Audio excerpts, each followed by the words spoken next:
ओम श्री गणेशाय नमः। हर हर महादेव। दक्ष के द्वारा महान यज्ञ का आयोजन, उसमें ब्रह्मा विष्णु देवताओं और ऋषियों का आगमन, दक्ष द्वारा सबका सत्कार, यज्ञ का आरंभ, दितिची द्वारा भगवान शिव को बुलाने का अनुरोध और दक्ष के विरोध करने पर शिव भक्तों का वहां से निकल जाना। ब्रह्मा जी कहते हैं, नारद, एक समय दक्ष ने एक बहुत बड़े यज्ञ का आरंभ किया। उस यज्ञ की दीक्षा लेकर उन्होंने उस समय समस्त देव ऋषियों, महर्षियों तथा देवताओं को बुलाया। वे सभी उस यज्ञ में पधारे। अगस्त्य, कश्यप, अत्रि, वामदेव, भृगु, दितिची, भगवान व्यास, भारद्वाज, गौतम, पैल, पराशर, गर्ग, भार्गव, ककुश, सित, सुमतु, त्रिक, कंक और वैशंपायन ये तथा दूसरे बहुसंख्यक मुनि अपने स्त्री पुत्रों को साथ लेकर मेरे पुत्र दक्ष के यज्ञ में हर्ष पूर्वक सम्मिलित हुए। इनके सिवा समस्त देवगण, महान अभ्युदयशाली लोकपालगण और सभी देव उपदेवता अपनी उपकारक सैन्य शक्तियों के साथ वहां पधारे। दक्ष ने प्रार्थना करके सदल बल मुझ विश्व सृष्टा ब्रह्मा को भी सत्यलोक से बुलवाया था। इस तरह भांति भांति से सादर प्रणाम करके वैकुंठ लोक से भगवान विष्णु भी उस यज्ञ में बुलाए गए थे।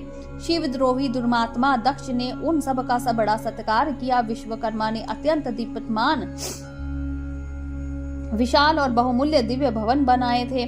दक्ष ने वे ही भवन समागत अतिथियों को ठहराने के लिए दिए। सभी लोग सम्मानित हो उन संपूर्ण भवनों में यथायोग स्थान पाकर ठहरे हुए थे। दक्ष का वह महायज्ञ उस समय कनखल नामक तीर्थ में हो रहा था। उसमें दक्ष ने भृगु आदि तपोधनों को त्रिभुज बनाया था। संपूर्ण मृदगणों के साथ स्वयं भगवान विष्णु उसके अधिष्ठाता थे। मैं वेद त्रयों की विधि को दिखाने या बताने वाला ब्रह्मा बना था। इसी तरह संपूर्ण दिक्पाल अपनी आयुधों और परिवारों के साथ द्वारपाल एवं रक्षक बने थे और सदा कौतूहल पैदा करते थे। स्वयं यज्ञ सुंदर रूप धारण करके दक्ष के उस यज्ञ मंडल में उपस्थित था। महामुनियों में श्रेष्ठ सभी ऋषियों, महर्षियों स्वयं वेदों के धारण करने वाले हुए थे।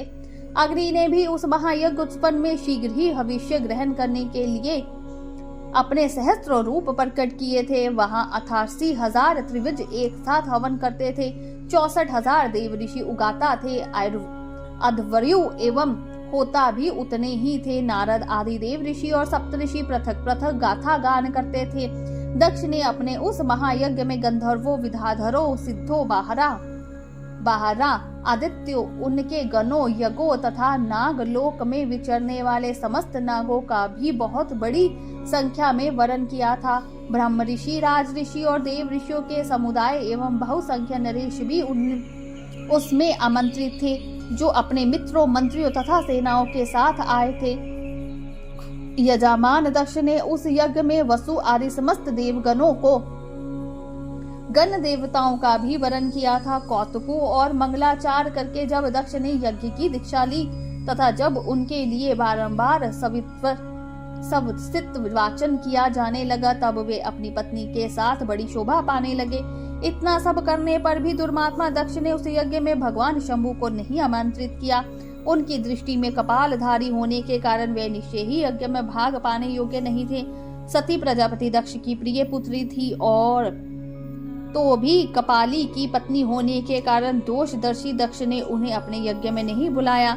इस प्रकार जब दक्ष का वह यज्ञ महाउत्सव आरंभ हुआ और यज्ञ मंडप पे आए हुए सब ऋत्विज अपने अपने कार्य में संलग्न हो गए, उस समय भगवान शंकर को उपस्थित ना देख शिव भक्त दिति का चित्त अत्यंत उद्गिन हो उठा और वे यूं बोले। दिति ने कहा, मुख्य देवताओं तथा महर्षियों, आप सब लोग प्रशंसा पूर्वक मेरी बात सुनो। यह यज्ञ महाउत्सव में भगवान शंकर नहीं आए हैं, इसका क्या कारण है? यद्यपि वे देवेश्वर, बड़े बड़े मुनि और लोकपाल यहाँ पधारे हैं, तथापि उन महात्मा पिनाक पानी शंकर के बिना यह यज्ञ अधिक शोभा नहीं पा रहा। बड़े बड़े विद्वान कहते हैं कि मंगल में भगवान शिव की कृपा दृष्टि से ही समस्त मंगल कार्य संपन्न होते हैं। जिनका ऐसा प्रभाव है वे पुराण पुरुष वृषभ ध्वज परमेश्वर श्री नीलकंठ यहाँ क्यों नहीं दिखाई दे रहे हैं? दक्ष जिनके संपर्क में आने पर अथवा जिनके स्वीकार कर लेने पर अमंगल भी मंगल हो जाते हैं तथा जिनके 15 नेत्रों से देखे जाने पर बड़े बड़े नगर तत्काल मंगलमय हो जाते हैं, उनका इस यज्ञ में पदार्पण होना अत्यंत आवश्यक है। इसीलिए तुम्हें स्वयं ही परमेश्वर शिव को यहाँ शीघ्र बुलाना चाहिए, अथवा ब्रह्मा, प्रभावशाली भगवान विष्णु, देवराज, इंद्र, लोकपाल गणों, ब्राह्मणों और सिद्धों की सहायता से स्वरथा प्रतन करके इस समय यज्ञ की पूर्ति के लिए तुम्हें भगवान शंकर को यहाँ लाना चाहिए। आप सब लोग उस स्थान पर जाएं जहाँ महेश्वर देव विराजमान है। वहां से दक्ष नंदिनी सती के साथ भगवान शंभु को तुरंत यहाँ ले आए।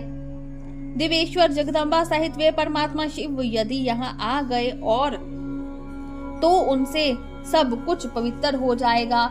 उनके स्मरण से, उनके नाम लेने से सारा कार्य पुण्यमय बन जाता है। अथवा पूर्ण प्रयत्न करके भगवान वृषभध्वज को यहाँ लाना चाहिए। भगवान शंकर के यहाँ पदार्पण करते ही यह यज्ञ पवित्र हो जाएगा, अन्यथा यह पूरा नहीं हो सकेगा। मैं सत्य कहता हूँ। दतीची का वचन सुनकर दुष्ट बुद्धि वाले मूढ़ दक्ष ने हंसते हुए से रोष पूर्वक कहा, भगवान विष्णु संपूर्ण देवताओं के मूल हैं, जिनमें सनातन धर्म प्रतिष्ठित है। जब इनको मैंने सादर बुला लिया, तब इस यज्ञ कर्म में क्या कमी हो सकती है? जिनमें वेद, यज्ञ और नाना प्रकार के समस्त कर्म प्रतिष्ठित हैं, वे भगवान विष्णु तो यहाँ आए ही हैं। इनके सिवा सत्य लोक से लोक पितामह ब्रह्मा वेदों, उपनिषदों और विविध आगमों के साथ यहाँ पधारे हैं। देवगणों के साथ स्वयं देवराज इंद्र का भी शुभ आगमन हुआ है, तथा आप जैसे निष्पाप महर्षि भी यहाँ आ गए हैं, जो महर्षि यज्ञ में सम्मिलित होने के योग्य, शांत और सुपात्र हैं। वेद और वेदार्थ के तत्व को जानने वाले हैं और दृढ़ता पूर्वक व्रत का पालन करते हैं। वे सब और स्वयं आप भी जब यहाँ पदार्पण कर चुके हैं, तब हमें यहाँ रुद्र से क्या प्रयोजन है? विप्रवर, मैंने ब्रह्मा जी के कहने से ही अपनी कन्या रुद्र को ब्याह दी थी। वैसे मैं जानता हूँ हर कुलीन नहीं है, उनके ना माता है ना पिता। वे भूतों, प्रेतों और पिशाचों के स्वामी हैं, अकेले रहते हैं। उनका अतिक्रमण करना दूसरों के लिए अत्यंत कठिन है। वे आत्म प्रशंसक, मूढ़, जड़, मौनी और ईर्ष्यालु हैं। इस यज्ञ कर्म में बुलाए जाने योग्य नहीं है, इसलिए मैंने उनको यहाँ नहीं बुलाया है। अतः दतीजी, आपको फिर भी कभी ऐसी बात नहीं करनी चाहिए। मेरी प्रार्थना है कि आप सब लोग मिलकर इस महान यज्ञ को सफल बनाएं। दक्ष की यह बात सुनकर दतीची ने समस्त देवताओं और मुनियों के सुनते हुए यह सार गंभीरता बात कही। दतीची बोले, दक्ष, उन भगवान शिव के बिना यह महान यज्ञ अयज्ञ हो गया। अब यह यज्ञ कहलाने योग्य ही नहीं रह गया।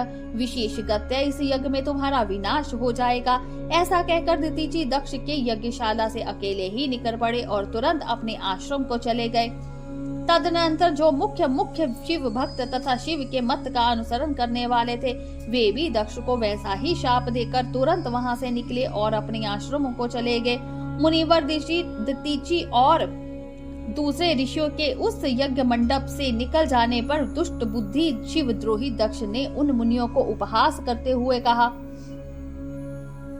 दक्ष बोले, जिन्हें शिव ही प्रिय हैं, वे नाम मात्र के ब्राह्मण दतीची चले गए। उन्हीं के समान जो दूसरे थे, वे भी मेरी यज्ञशाला से निकल गए। यह बड़ी शुभ बात हुई। मुझे सदा यही अभीष्ट है।